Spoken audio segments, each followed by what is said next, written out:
Bioshock has been sort of in the company's blood for a very long time, and it's a game we sort of always wanted to do and always talked about. And for a while it didn't have a name, but then I think probably around 4 or 5 years ago, sort of the name Bioshock came around for it.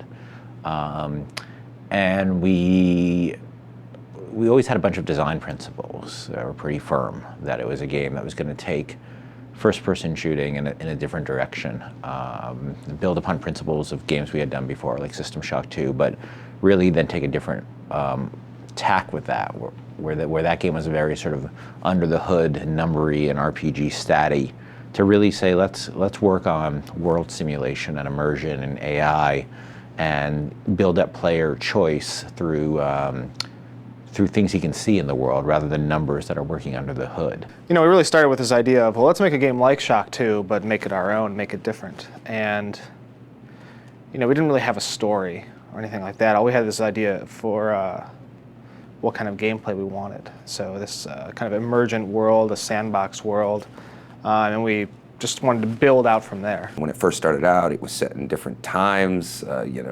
It's gone from everything from modern day to the far future, until we eventually, set it back in time somewhat, especially with the architecture.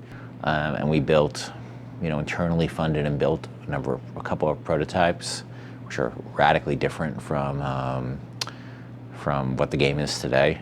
But I think when you're trying to do something like Bioshock, it's not something you sort of wake up one morning and know what it is right away. And it was the collective talent of a lot of people and a lot of time to get the game where it is today. We did a demo early on, probably 2003, that I wish we could find it. It was on Xbox One, and it was still underwater, but it looked a lot like a space station, and everything was really clean and Star Trek-y, and the monsters were of the Scooby-Doo variety. It was all over the place as far as aesthetics. The story evolved a lot over time, but originally once we had this notion of that there was a genetic engineering experimentation going on in the world, we started thinking, what would that do? We started thinking, what would that do to this culture? And originally we had this notion that the city was run by a series of what we called savants. We started out with this concept of savants that were these genetically engineered characters that went so far they became sort of like brains in a jar kind of thing, and you were originally going to defeat a different savant on every level as you progress through the game, and there were too many characters, they didn't make any sense, and it got really out of control, so we sort of pulled back from some of those ideas. Plus interacting with a guy in a jar isn't it was like, how are you going to have a boss fight with a guy in a jar? It was just a stupid idea, ultimately. We had this 212-page design document laying out how every single thing in the game would work, from the controller mapping down to all the scripting components for the designers. And I mean, the programming team did an amazing job, and we got all of that stuff done. But it just wasn't helping us create the experience we wanted to make. So we all had to step back from that and say, well, what went wrong? And so that was a low point. But it was very good in a way, in that it made us realize that I think we were designing in our heads and then just throwing it over the fence.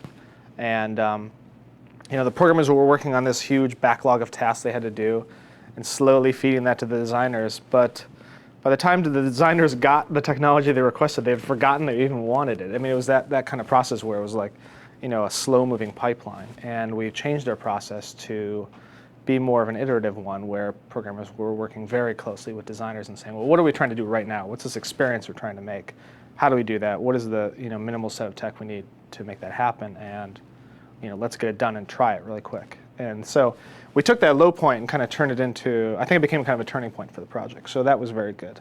The original design was way heavier into RPG type things as well. We had prerequisites on everything. You couldn't hack this unless you had that. You couldn't shoot this unless you found that. There was all kinds of stuff. Really. It was, and it was, as we started getting these systems working, we were just like, gamers have to do way too much to get to the cool, fun stuff in this game. So we just started stripping all of that away, and it got more and more at its heart. The heart of the shooter kept bubbling more and more to the top. E3 was great for us.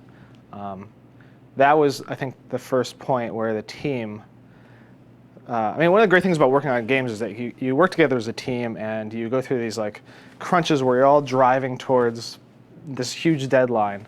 And contrasting that with the original Vision demo that we did, E3 was an experience where like we got done and we said, yeah, like this really is showing us that we can make our vision a reality. So that was a huge motivating force for the team. Everybody's really excited, and of course, like we didn't expect to get all the great press that we got. So that was really gratifying and rewarding.